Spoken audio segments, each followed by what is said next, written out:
దేవా మీకు స్తోత్రం. మా కొరకు మీరు దాచి ఉంచిన మేళ్ళన్నీ కూడా ఎంతో గొప్పవి. అవి విస్తారములనైనా ఇసుక కన్నా ఎక్కువ, మా తల వెంట్రుకల కన్నా ఎక్కువ. మా గురించినటువంటి ఉద్దేశం మీరు కలిగి ఉన్నందుకు వందనాలు. మీ మాటతో నన్ను మా అందరినీ తృప్తిపరచండి. మీ వాక్య వెలుగులో మమ్మల్ని మేము సరి చేసుకుంటూ ప్రభా ఒకరిని గురించి ఒకరం శ్రద్ధ కలిగి నేను మీలో నిలిచుండే భాగ్యం మీరు మాకు ప్రసాదించండి. ప్రతి విధమైనటువంటి ప్రభా సంగతులన్నిటి నుంచి మమ్మల్ని దూరపరచండి. మీ సన్నిధి కాంతి ఒక్కొక్కరి మీద ప్రకాశింపజేయండి. ఎగ్జామ్స్ రాస్తున్న బిడ్డలందరి కొరకు ప్రార్థిస్తున్నాం. రాసిన వారి కొరకు వందనాలు. రిజల్ట్స్ కొరకు ఎదురు చూస్తున్న వారిని బట్టి వందనాలు. ఇంకా వ్రాయనటువంటి వారందరి కొరకు స్తోత్రం. అయా ప్రతి వారిని బట్టి మీకు మహిమ. జరగవలసినటువంటి కార్యములన్నీ కూడా మీ మహిమార్థం జరగడానికి కృప చూపించమని యేసు నమ్మకమైన నామములో అడుగుచున్నాం తండ్రి, ఆమేన్. దేవుని నామానికి మహిమ. మీ అందరికి కూడా మరొకసారి హృదయపూర్వకమైనటువంటి వందనాలు తెలియజేస్తున్నాం. ఇది నేను వేసుకున్న షర్టు ఈ కాలర్ క్లడ్జీ కాలర్ అంటారు. ఇది అభిషక్తులైన వాళ్ళు వేసుకోవాలి. తర్వాత ఆర్డైన్డ్ బిషప్స్ వాళ్ళు వేసుకుంటారు. కానీ పెద్ద గౌన్ వేసుకునే బదులు ఈ క్లడ్జీ కాలర్ వేసుకుంటే సరిపోతుంది. మెథడిస్ట్ వాళ్ళకి ఈ సూటు ఉండాలి. తర్వాత మన చర్చెస్లో కూడా ఇది మనం ఆమోదింపబడినటువంటి డ్రెస్ కోడ్ అనమాట. ఎవరైనా ఎక్కడైనా ఇట్లా క్లడ్జీ కాలర్ కనబడితే వీళ్ళు అభిషక్తులని, గౌరవప్రదమైనటువంటి వ్యక్తులని మనం కూడా గ్రహించాలి. అందుకొరకనే మనకు గుర్తుండాలి. ఈ మెరూన్ కలర్ ఇది బిషప్స్కి గుర్తుగా ఉంటుంది. కనుక దాని గురించి ఇంట్రడ్యూస్ చేద్దామని చిన్న ఇది ప్రయత్నం చేశాం. కనుక దేవుని యొక్క వాక్య భాగంలోకి వస్తే దేవుడు మనల్ని ఎంత ముద్దుగా చెప్తాడంటే, ఓ పిల్లవాడికి తల్లి స్నానం చేపిస్తున్నప్పుడు చెప్పే బుద్ధులన్నీ చెప్తాడు. అన్నం తినిపిస్తున్నప్పుడు ఎట్లా చెప్తారో అట్లా చెప్తారు. ఓ పడుకోబెడుతున్నప్పుడు లాలిపాట పాడి ఎట్లా జోలపాడుతూ పడుకోబెడతారో ఆ రకంగా ఎప్పుడైతే సన్నిహితంగా ఉండి చక్కగా వింటూ ఉంటారో అలాంటి పరిస్థితిలో చెప్పినట్లుగా దేవుని వాక్యం మనందరికి కూడా మీరు ఇలా ఉండాలి, మీరు ఇలా ఉండాలి అని అట్టిపండు వలసి పెట్టి చెప్పినట్లుగా చెప్తూ ఉంటుంది. అట్టి వాటిలో మనం చూస్తాం ఏంటంటే ఫిలిప్పీలకు రాసిన పత్రిక 4వ అధ్యాయం 1వ వచనం. ఫిలిప్పీలకు రాసిన పత్రిక 4వ అధ్యాయం 1వ వచనం.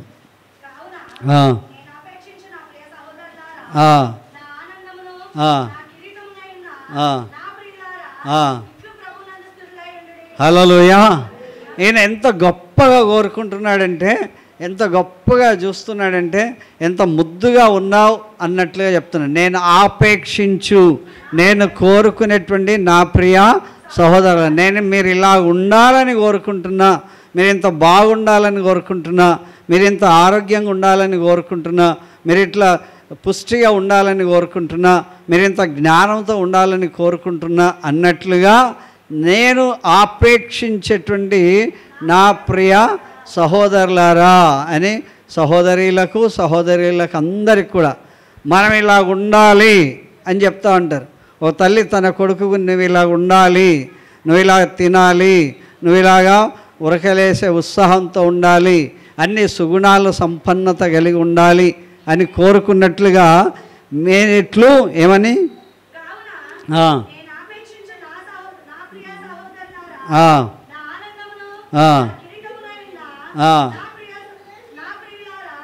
నా ఆనందము నా కిరీటము. దేవుడు చెప్తున్నాడు, నా ఆనందం ఎవరు? మీరే.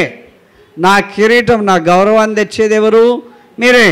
నా ఆనందం నా కిరీటమైనటువంటి వారులారా మీరిట్లు ఇట్లు ప్రభునందు స్థిరులయ్యుండుడి. ఈ విధంగా, ఈ ప్రకారంగా, ఈ విషయంగా మీరు ప్రభులో స్థిరంగా ఉండాలి. మనం ఎప్పుడు కూడా దేవుడు చూసి నన్ను ఏమనుకుంటాడు అనే భావంతో ఉండాలి. మా అమ్మ ఏమనుకుంటుంది, మా నాన్న ఏమనుకుంటాడు, నా గురువు ఏమనుకుంటాడు అనేటువంటి భావంతో కనుక ఉంటే మనం ఎంత మర్యాదగా చక్కగా నడుస్తామో దేవుని వాక్యం చెప్తుంది. నా ప్రియ సహోదరులారా, నా ఆనందం మీరే, నా కిరీటం, నా గొప్పతనం కూడా మీరే. ఆనందం కూడా మీరే, నా గొప్పతనం కూడా మీరే. కనుక ఇట్లు ప్రభునందు స్థిరులై ఉండాలి. అంత పూలబానిపే కాదు దేవుని వాక్యం. క్రైస్తత్వం కూడా అంత సాఫీగా జరుగుతుంది అనేటువంటిది ఎప్పుడు అనుకోకూడదు. అయితే స్థిరంగా ఉండాలి. ఎందులో స్థిరంగా ఉండాలి? ప్రభువులో స్థిరంగా ఉండాలి, విశ్వాసంలో స్థిరంగా ఉండాలి, నమ్మకత్వంలో స్థిరంగా ఉండాలి. మనందరికీ నో డౌట్ ఏంటి, మనకు మేడలు కావాలి, మిద్దెలు కావాలి, తర్వాత అన్నీ కూడా జాయితీలు అంతా కావాలి కదా. అంటే భూములు కావాలి, తర్వాత పశు సంపద కావాలి, ధన సంపద కావాలి, ఐశ్వర్యం కావాలి, మేడలు కావాలి, కార్లు కావాలని అందరికీ ఉంటుంది. కానీ అన్నీ ఉన్నప్పటికి కూడా ఒక్కొక్కసారి చాలా కష్టకాలం వస్తుంది. చాలా కష్టకాలం.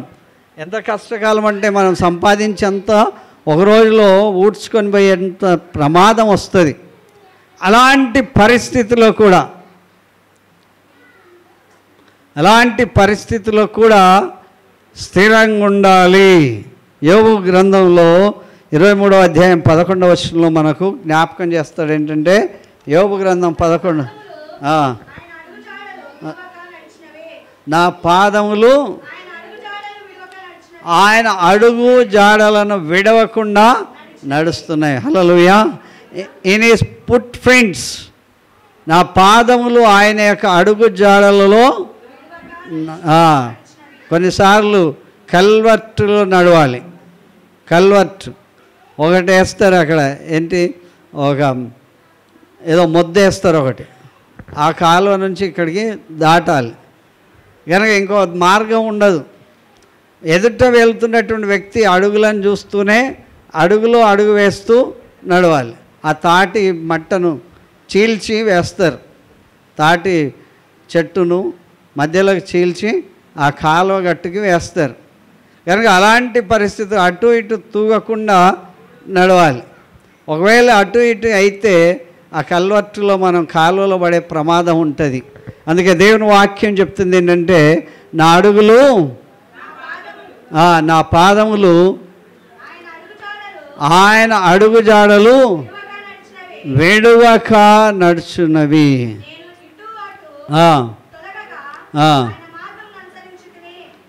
ఇటు అటు తొలగక. ఇటు అటు తొలగ చాలా రూపాయి కదా, పైన తాడు కట్టి నడుస్తూ ఉంటారు, అప్పుడప్పుడు సర్కస్ స్పీడ్ చేస్తూ ఉంటారు. చూసే వాళ్ళకి ఎంతో టెన్షన్ కదా, చాలా టెన్షన్. అంత టెన్షన్తో అమ్మో ఎక్కడ ఒక్క సెకండ్ కూడా కనురెప్ప పాటు కూడా ఇదవుతే ఏమవుతారో తెలియని పరిస్థితి. చాలా ప్రాక్టీస్ చేస్తే తప్ప. అదే యోబు గ్రంథంలో మనం చూస్తే యోబు చాలా ధనవంతుడు. 1వ అధ్యాయం 2వ అధ్యాయంలోకి వచ్చేసరికి అంతా కూడా మొత్తం కూడా ఉన్నదంతా ఊడ్చుకుపోయినటువంటి పరిస్థితి కనబడుతుంది. యోబుతో దేవుడు చెప్తూ ఉంటాడు, దేవుడు యోబుకు తోడుగా ఉన్నాడు. సైతాన్తో దేవుడు అంటాడు, నా యోబు చూసావా అంటాడు. కనుక ఆయన కదలక ఉన్నాడు విశ్వాసమందు కదా. మన ఎప్పుడైనా బంగారం ఎవడైనా దోచుకొని పోతే మన విశ్వాసం అప్పుడు తెలుస్తుంది కదా. ఉన్న పర్సు పోయి డబ్బులు పోయి అన్నీ పోతే అప్పుడు తెలుస్తుంది. ఒక్కొక్కసారి సందర్భం అంటే అన్నీ ఉన్నా సరే అన్నం దొరకదు, జేబు నిండా డబ్బులు ఉండొచ్చు, ఆకలి చాలా వేస్తుంది, రోడ్లలో హోటల్స్ ఉన్న అన్నీ క్లోజ్ ఉంటాయి. అలాంటి పరిస్థితిలో ఆకలి బాధ అంటే ఏంటో తెలుస్తుంది. తర్వాత దేవుని వాక్యం చెప్తుంది, యోబు యొక్క శ్రమలను మనం చూసినప్పుడు యోబు చాలా సంపన్నుడు. యోబు వంటి వాడు ఊజు దేశం అంతట్లో కూడా లేడు. అంత గొప్ప వ్యక్తి, ధనవంతుడే మాత్రమే గాక నీతిమంతుడే గాక భక్తిపరుడే గాక యథార్థవంతుడు, దేవునికి చాలా భయపడినటువంటి వ్యక్తి, దేవునికి ఇవ్వాల్సినటువంటి స్థానం ఇచ్చినటువంటి వ్యక్తి.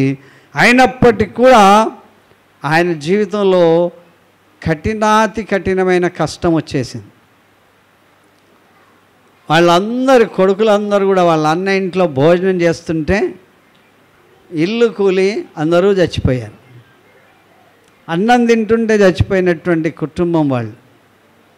తర్వాత అదంతా కూడా చెప్పడానికి నేను ఒక్కడనే బ్రతికొచ్చానని చెప్తూ ఉంటారు. ఎటు నలుదిశలో చూసుకుంటే తట్టుకోలేనటువంటి ఘోరమైన పరిస్థితిలో ప్రభు కొరకు జీవించాడు. హల్లెలూయా, హల్లెలూయా. స్థిరంగా ఉండాలి. ఇట్లు ప్రభునందు, క్రీస్తునందు, ప్రభునందు స్థిరులై ఉండాలి.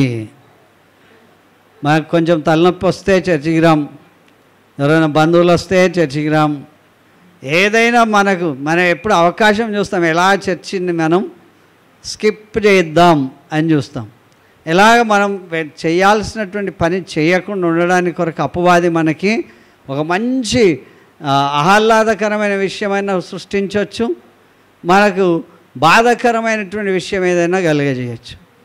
చాలాసార్లు త్రాగేటువంటి వ్యక్తులను గురించి మనం అంటాం, ఆనందం వచ్చినా వాళ్ళు తాగకుండా ఉండలేరు, దుఃఖం వచ్చినా సరే వాళ్ళు అవకాశం చూస్తూ ఉంటారు. ఏదో రకంగా నేను దాని కొరకు అడిక్ట్ అయిపోవాలి, కానీ ఏదో రకంగా ఈ బహానా ఈ యొక్క తరుణాన్ని చేజిక్కించుకుంటే నాకు ఆనందం అన్నట్లు దేవుని వాక్యం చెప్తుంది. యోబు లాంటి కష్టాలు ఎవరికైనా వస్తే, యోబులాగా ఆ రోజే అన్నీ కూడా కోల్పోతే ఈ స్థితిలో మనం ఉండగలమా? ఈ యొక్క ఆరాధించేటువంటి వ్యక్తిగా మనం ఉండగలమా? కనుక దేవుని వాక్యం చెప్తుంది, ఆయన నా అడుగులు ఎటువైపు నడుస్తున్నాయి?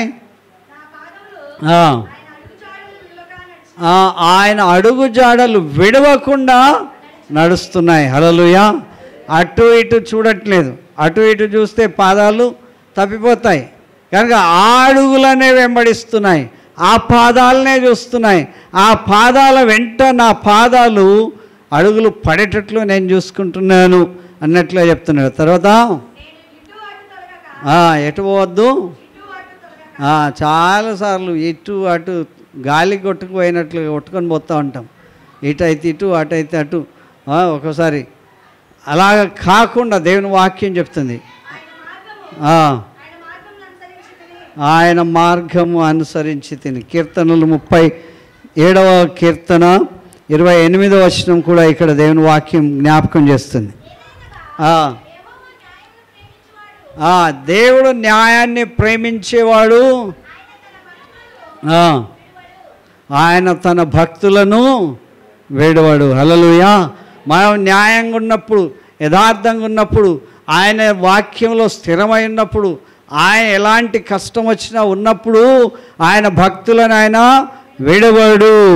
హల్లెలూయా.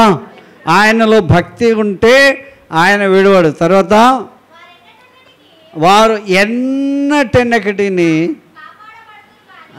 ఎప్పటి కూడా కాపాడబడుతూనే ఉంటారు. కష్టం వస్తుంది, తలనొప్పి వస్తుంది, జ్వరం వస్తుంది, దుఃఖం వస్తుంది, అన్నీ వస్తాయి. అయితే ఎన్నటెన్నటికి కూడా ఆయన కాపాడుతూనే ఉంటాడు. తర్వాత భక్తిహీనులు కలిగి ఉంటే వారి సంతానం నిర్మూలమవుతుందేమో కానీ భక్తి పరులను ఎప్పుడు కూడా విడవాడు. హల్లెలూయా, హల్లెలూయా. అప్పుడప్పుడు ఎవరైనా చనిపోతే అప్పుడు కొంతమంది ఆవేశంతో అనకూడని మాటలు అంటూ ఉంటారు కదా.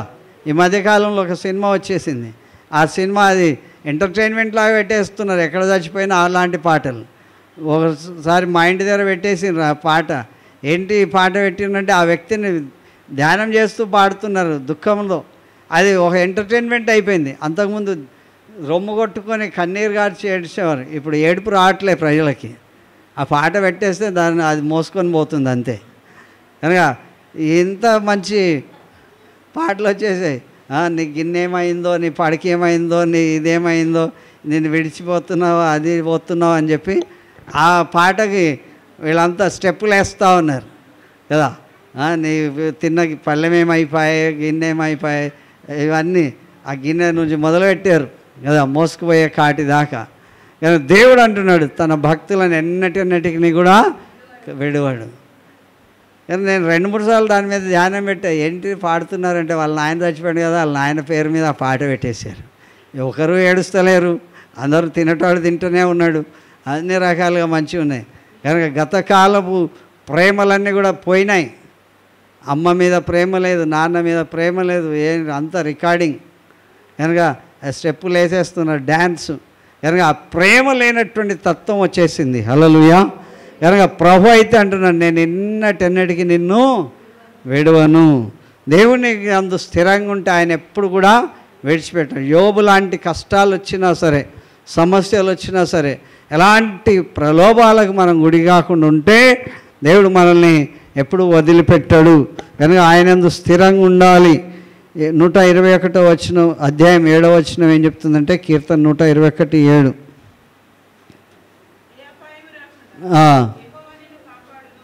ఏ అపాయం రాకుండా, అపాయం వస్తుంది, సముద్రంలోకి అల వస్తూ ఉంది అంటే అది కనబడుతుంది. దగ్గరకు వచ్చేసరికి అది మన కాళ్ళ దగ్గర కిందకి వచ్చేస్తుంది, అక్కడెక్కడో లెగుస్తుంది కెరటం.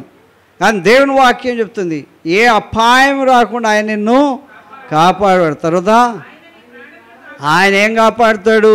నీ ప్రాణాన్ని కాపాడుతూ ఉంటాడు. నీ ప్రాణం పోకుండా ఆయన కాపాడుతూ ఉంటాడు. యోబుకి ఆస్తి అంతా పోయి ఉండొచ్చు, అంతా కూడా శరీరం అంతా కుళ్ళిపోయి ఉండొచ్చు, కానీ ఆ పెంకుతో గీక్కుండా ఉండొచ్చు, కానీ ఆ ప్రాణాన్ని మాత్రం అపవాదికి ముట్టుకోవద్దని చెప్పాడు. హల్లెలూయా. సైతాన్ ఎన్నో రకాలైనటువంటి శ్రమలు తెస్తుండొచ్చు, బాధలు తెస్తుండొచ్చు. నీ భక్తి ఏమైంది అని చెప్పొచ్చు, నువ్వు ఎంత దీనాతి దీనంగా అయిపోయావని చెప్పొచ్చేమో, కానీ ప్రభు నీ ప్రాణాన్ని కాపాడేవాడు. హల్లెలూయా. ప్రాణము అంటే దేవుడికి ఎంతో, ఆయన పెట్టినటువంటి దీపం, నరుని ఆత్మ యెహోవా పెట్టిన దీపం, ఆయన దాన్ని కాపాడేవాడు ఆయనే.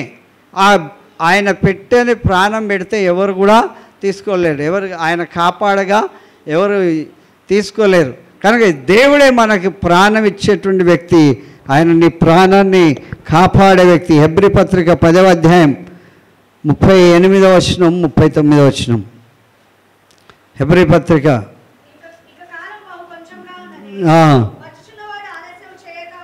హల్లెలూయా. రెండవ రాకడ. ఈ కాలంలో యుద్ధాలు వింటున్నాం, యుద్ధ వార్తలు వింటున్నాం. దుబాయ్ అటు ప్రాంతంలో వర్షమే పడదు, నీళ్ళే రావు, కానీ ఇప్పుడంతా కూడా సముద్రంలాగా అయిపోతుంది అక్కడ. కాలాలు, ఋతువులన్నీ కూడా దేవుడు మార్చేస్తాడంట. కనుక దేశం మీదకి దేశం, రాజ్యం మీదకి రాజ్యం, జనం మీదకి జనం వచ్చేసి ప్రేమలన్నీ కూడా చల్లారిపోయేటువంటి సంగతులు జరుగుతున్నవి అని చెప్పి దేవుని వాక్యం మనకు జ్ఞాపకం చేస్తుంది. వచ్చేవాడు ఎట్లా వస్తాడంట? ఆలస్యం. మనకి అలర్ట్గా ఉండాలి, స్థిరంగా ఉండాలి. ఆపదలు ఎన్నొచ్చినా వాటిని తట్టుకోగల సామర్థ్యం కలిగి ఉండాలి. ఏది పోయినా దేవుడు మళ్ళీ దాన్ని రెండంతలుగా ఇస్తాడనేటువంటి భావంతో ఉండాలి. ఆయన మనల్ని కాపాడేవాడు, మన ప్రాణాన్ని కాపాడేవాడు అని చెప్పి ప్రభు జ్ఞాపకం చేస్తున్నాడు. వచ్చేవాడు ఆలస్యం చేయక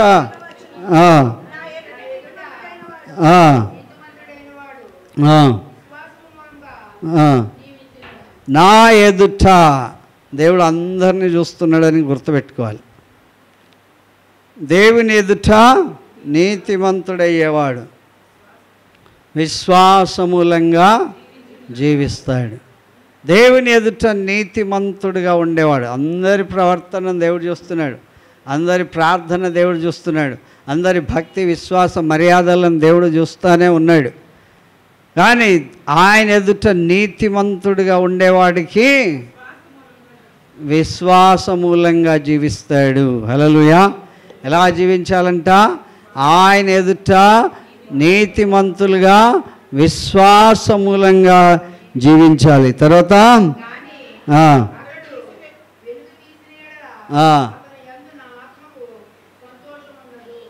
వెనుకకు తీసేవాళ్ళు ఉంటారు. ముందు బాగానే పరిగెడతారు, ముందు బాగానే ఆరంభం బాగానే ఉంటుంది. ఎక్కడ పోయినా ప్రార్థన, ఎక్కడ పోయినా పాట, ఎక్కడ పోయినా విశ్వాసం, ఎక్కడ పోయినా గంటల తరబడి ఉంటుంది. తర్వాత కాలంలో శ్రమలు ఎప్పుడైతే మొదలు పెడతాయో అలాంటి పరిస్థితిలో వెనకంజ వేసేటువంటి వ్యక్తులు ఉన్నారు. అందరికీ బైబిల్ మాకు బాగా తెలుసు అనేవాళ్ళు, పాటలు మాకు బాగా తెలుసు అనేవాళ్ళు, మేము సంఘాలు స్థాపించామనేవాళ్ళు, మేము కాపర్లను పోషించినామనేవాళ్ళు ఉంటారు. అయితే విశ్వాస విషయంలో సన్నగిల్లేటువంటి ప్రమాదం ఉన్నది. అలాగ వెనుకకి తీస్తే వారి జీవితాన్ని బట్టి ప్రభు హర్షించాడంట. ఏమన్నా ఉంది అక్కడ?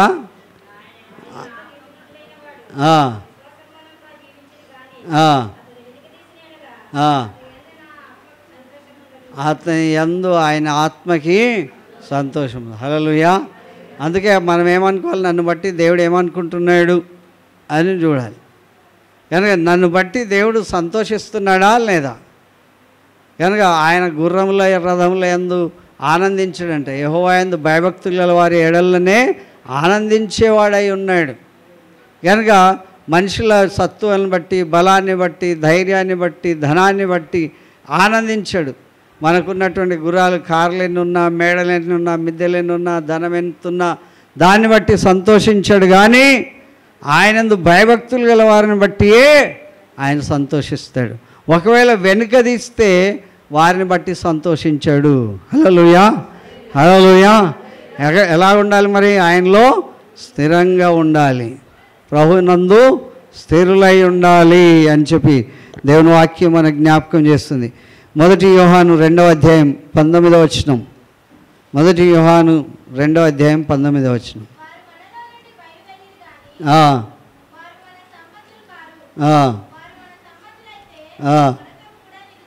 హల్లెలూయా. మనతో కూడా కొంతమంది బయలుదేరారు, విశ్వాస జీవితంలో బయలుదేరారు, కానీ వారు మన సంబంధులు కారు అంటున్నాడు. వారు మన సంబంధులైతే మనతోనే ఉండేవాళ్ళు. హల్లెలూయా. కనుక వారు దైవికమైనటువంటి సంబంధులు కాదు. మా ఇంటి పక్కనే ఉంటారు, మా ఇంట్లోకి అప్పుడప్పుడు వచ్చి భోజనం చేస్తుండొచ్చేమో, కానీ వారు మన సంబంధులు కాదు. కనుక వారికి మనకు తేడా ఉన్నది, వ్యత్యాసం ఉన్నదని చెప్పి దేవుని వాక్యం మనకు జ్ఞాపకం చేస్తుంది. మనం ఎవరి సంబంధులం అనేటువంటిది మనకు బాగా తెలిసి ఉండాలి. హల్లెలూయా. ఎవరి సంబంధులము? దేవుని యొక్క సంబంధం. ప్రభులో స్థిరం. మన ప్రాణాన్ని ఎవరు కాపాడుతారు? ఆయనే కాపాడుతాడు. మన యందు ఎవరు ఆనందిస్తారు? ఆయనే ఆనందిస్తాడు. మనం ఎట్లా ఉండాలో ఆయనే కోరుకుంటాడు అని చెప్పి దేవుని వాక్యం మనకు జ్ఞాపకం చేస్తున్నది. యోహాను సువార్త 8వ అధ్యాయం 31వ వచనం. యోహాను సువార్త 8వ అధ్యాయం 31వ వచనం.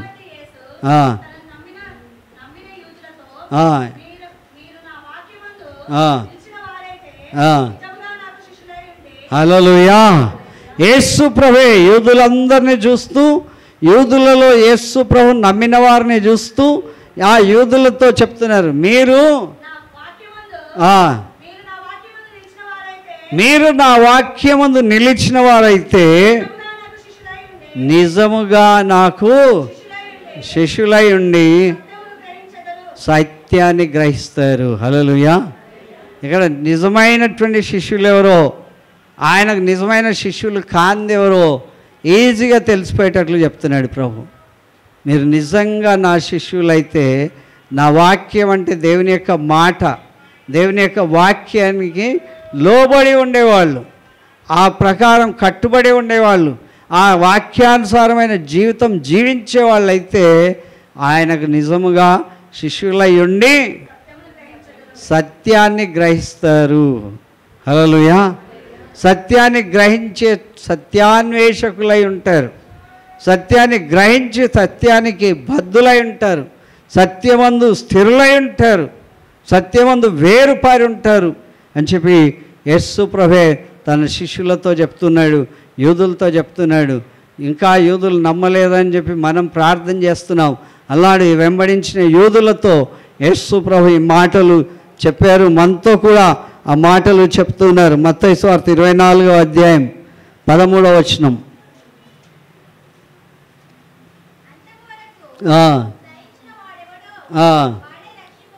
హల్లెలూయా. ఇంకా డెస్టినేషన్ రాలేదంట కదా, మనం ఇంకా ప్రయాణం చేస్తూ ఉన్నాం. ఆఖరికి మొత్తం ఆ రైలు అంతా ఫుల్ అయిపోయింది, బస్సు అంతా ఫుల్ అయిపోయింది. ఆ ఫుట్బోర్డ్ మీద నిలబడ్డాం. ఇటు చెయ్యి స్లిప్ అవుతుంటే, కాళ్ళు స్లిప్ అవుతుంటే దాన్ని కొంచెం గట్టిగా పట్టుకొని, ఓపిక పట్టుకొని ఇంకా స్టేషన్ వస్తుందని ఎదురు చూస్తున్నాం. హల్లెలూయా. కొంచెం ఓపిక పట్టుకో, కొంచెం ఓపిక పట్టుకో అంటూ ఉంటారు. అప్పుడప్పుడు కొంచెం ఉంటే ఇంకా ఒక స్టేషన్ అయిపోతే వస్తుంది నెక్స్ట్ స్టేషన్. ఆ నెక్స్ట్ స్టేషన్ ఎన్ని కిలోమీటర్లు ఉందో తెలియదు, కానీ దేవుని వాక్యం చెప్తుంది, అంతం వరకు సహించేవాడే రక్షింపబడతాడు. హల్లెలూయా. అంతం ఇంకా వెంటనే రాదు. అంతం వరకు సహించాలి. పిల్లలు ఏడుస్తుంటే ఓర్చుకోవాలి. తల్లులకి దేవుడు అద్భుతమైనటువంటి ఓర్పిచ్చాడు. ఆ పిల్లలు ఏడుస్తుంటే అవతల వాళ్ళకి ఇరిటేషన్ వస్తూ ఉంటుంది. కానీ తల్లికి మాత్రం వాడిని ఎట్లాగైనా లాలించాలి, బజ్జగించాలి, పడుకోబెట్టాలి అనేటువంటి ఆ ఇరిటేషనే రాకుండా ఎంత ఓపికతో వాళ్ళు ఆ పిల్లల్ని ఏడుపును బుజ్జగించడానికి ప్రయత్నం చేస్తారు. రక్షింపబడాలి. ఓర్పు అనేటువంటిది ఉన్నది. అంతం వరకు ఏం చేయాలి? సహించాలి, వెనుదిరగకూడదు, ఓర్చుకోవాలి, శ్రమల్లో ఓర్చుకోవాలి, కష్టాల్లో ఓర్చుకోవాలి, ప్రభువులో స్థిరంగా ఉండాలి. కనుక అంతం వరకే సహిస్తే వారే రక్షింపబడతారు. హల్లెలూయా, హల్లెలూయా. కనుక అలాంటి శ్రమజీవులుగా మనం దేవుని సముఖంలో వర్ధిల్లాలి. అలాంటి వ్యక్తులుగా దేవుని వాక్యం ఎఫెసీ పత్రిక 6:12-10 నుంచి ఏమని చెప్తారంటే, ఎఫెసీ పత్రిక 6:10 10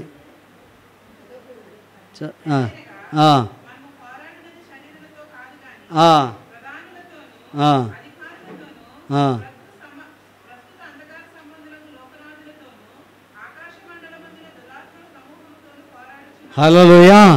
ఒక్కరితో కాదు మన పోరాటం. మన పోరాటం ఒక్కరితో కాదు. అది శరీర సంబంధులతో కాదు, లోకనాథులతోనూ, దురాత్మల సమూహంతోనూ, అధికారులతోనూ, ప్రధానులతోనూ, ప్రస్తుత అంధకార సంబంధము లోకనాథులతో మనం పోరాడుతున్నాం. భూమి మీద ఆకాశంలో అందరితో పోరాటమే పోరాటం క్రైస్తవ జీవితం. మనందరం ప్రార్థన చేస్తున్నాం హస్తం గెలవాలి అని కదా. హస్తం గెలిస్తే అందరికీ శాంతి కలుగుతుందని. కానీ పువ్వు గెలవాలని చాలామంది పోరాటం చేస్తూ ఉన్నారు. దేవుని వాక్యం చెప్తుంది ఎంతగా ప్రజలను, క్రైస్తవులను ఎంత హింసిస్తున్నారు, ఎలాగ వాళ్ళని చంపేస్తున్నారు. కొంతమందిని బయటికి కూడా రాలేకుండా ఉన్నది. స్త్రీలను మరీ మానభంగాలు చేస్తూ ఉన్నారు. అలాంటి విజయాలు మన దేశంలో ఉండకుండా ఇదో ఇలాంటి పోరాటం చేస్తూ ఉన్నారు. మన భారతదేశంలో, తర్వాత మన హైదరాబాద్లో, మన సిటీలో కూడా ఎన్నో రకాల దురాగతాలు జరుగుతూ ఉన్నాయి. మనం చేసేది పరిచర్య, మేలు చేయడానికే మనం పుట్టాం.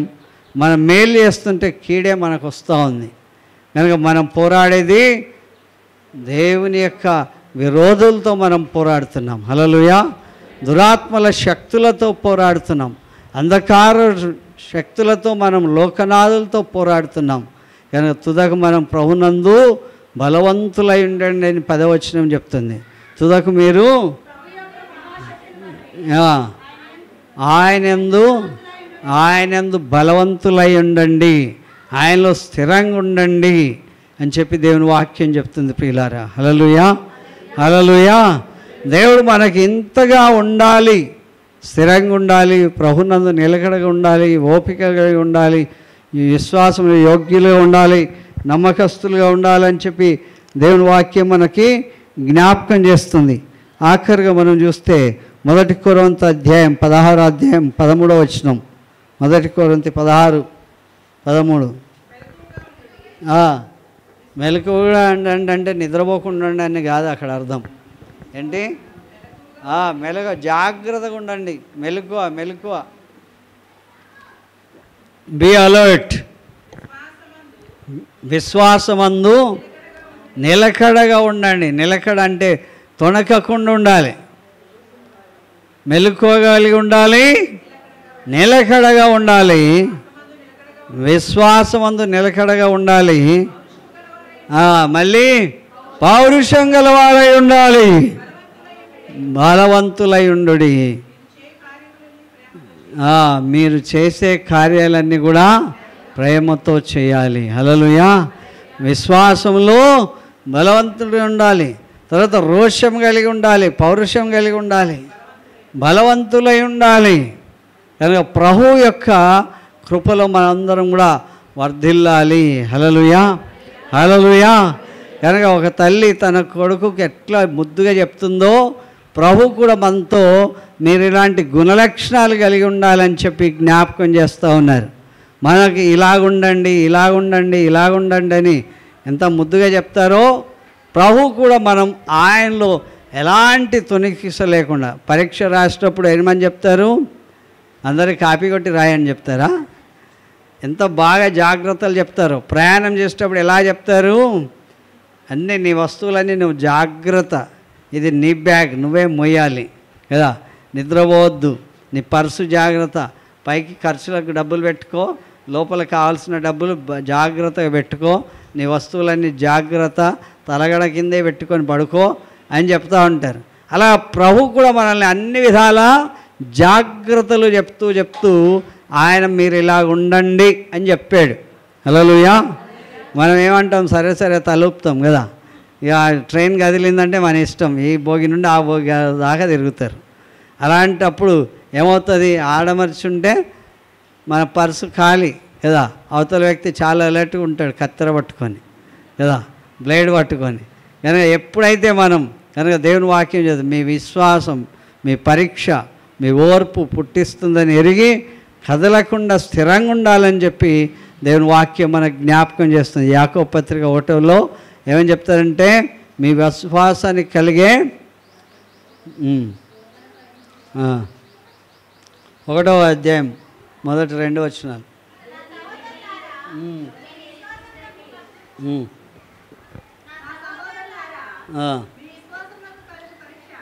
మీ విశ్వాసానికి ఏముందంట? పరీక్ష. మీ విశ్వాసానికి పరీక్ష ఉన్నది. ఊరికే చదువుకునే వాళ్ళకే కాదు పరీక్ష ఉండేది కదా.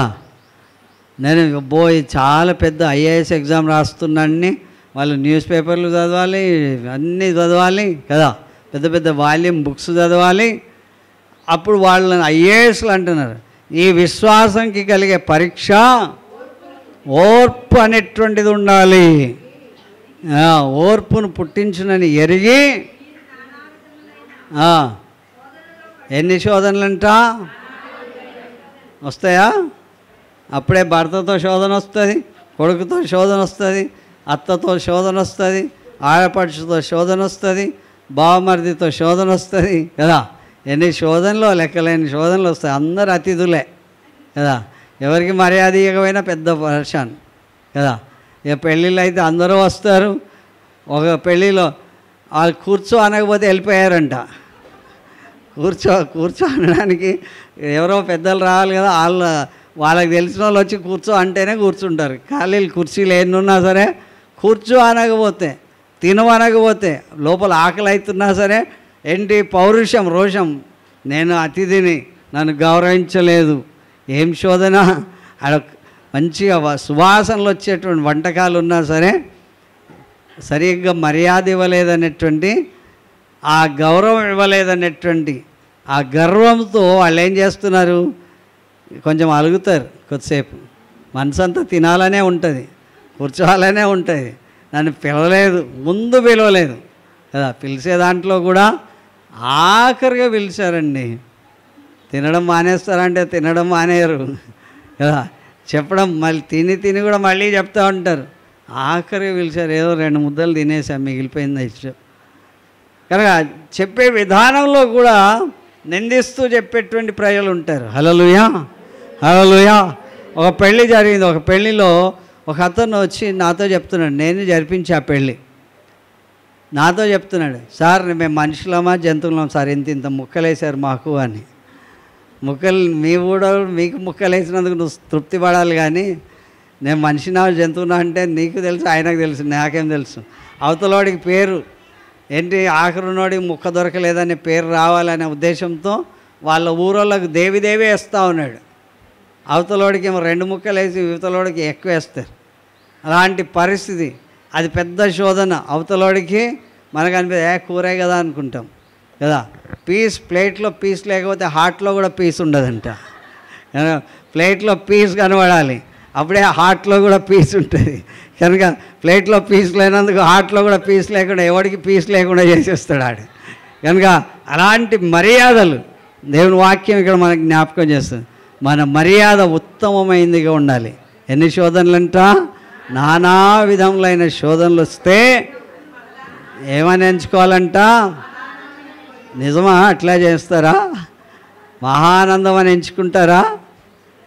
మీకున్న పీసు ఇతరులకు కూడా లేకుండా చేస్తారు కదా. కనీసం నీకన్నా 2 పీసులు ఉంటాయి, అవతలవాడికి 1 పీసు కూడా దొరకదు. కనుక మహానందం అని ఎంచుకుని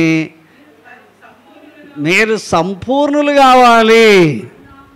ఏంటి? డిగ్నిటీ మెయింటైన్ చేసే లెవెల్కి రావాలి.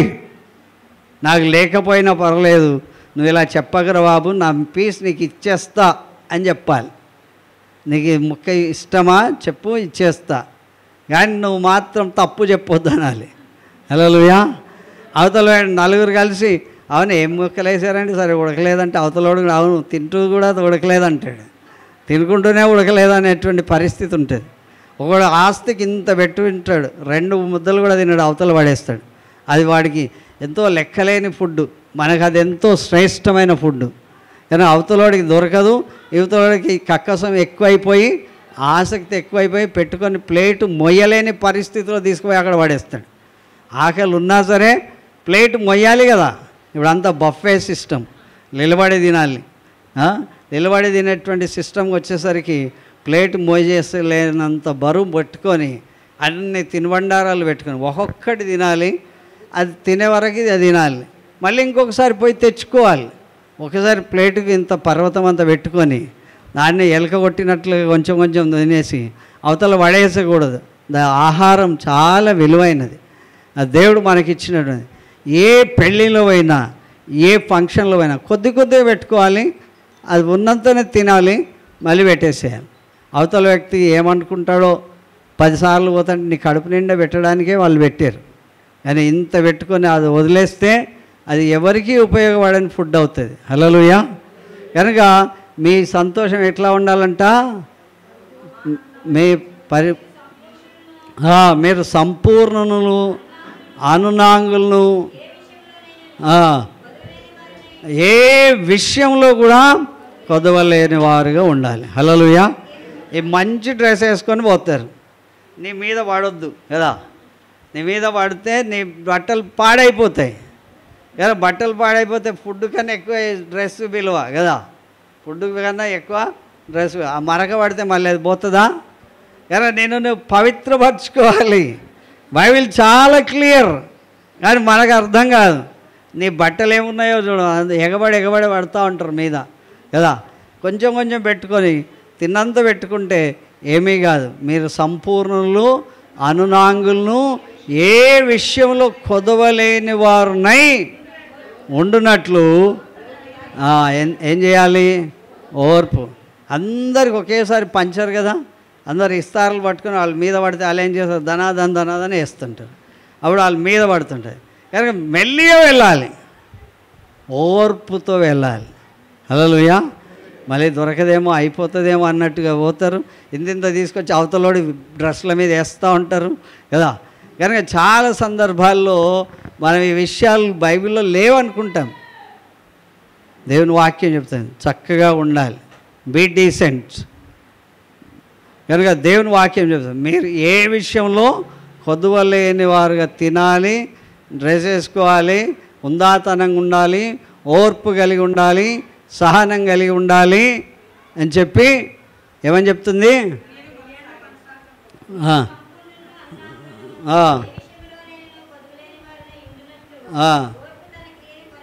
ఓర్పు తన క్రియను కొనసాగి. హల్లెలూయా.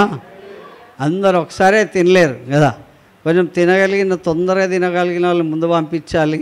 తర్వాత ఉండే వాళ్ళని మా వాళ్ళకి దొరుకుతుందో లేదో అని తీసుకొచ్చి అక్కడ ప్లేట్లలో కొంచెం ఎక్కువ వేసుకొచ్చి అవి అక్కడ వదిలిపెట్టేస్తారు కొంతమంది. అయితే నేను బైబిల్ చాలా క్లియర్గా చెప్తుంది. నీకు యేసు ప్రభు 5 రొట్టెలు 2 చేపల్ని పెట్టేటప్పుడు అది 5 రొట్టెలే ఉన్నాయి, 2 చేపలే ఉన్నాయి. ఎంతమందిని కూర్చోబెట్టమన్నాడు? 100 మంది చొప్పున కూర్చోబెట్టమన్నాడు. 100 మంది చొప్పున కూర్చున్నారు అందరు క్రమశిక్షణగా. ఏమొస్తుందో అని చూశారు. ఏమొచ్చింది? ఒకవేళ మనమే ఉన్నామనుకోండి, మనకు తెలిసిపోయింది ఆడ 5 రొట్టెలు 2 చేపలు ఉన్నాయి. ఇక కూర్చోమంటే ఎవరు కూర్చుంటారు? ఎవరు కూర్చోరు కదా. అవి నాకు దొరుకుతాయో దొరుకుతాయి.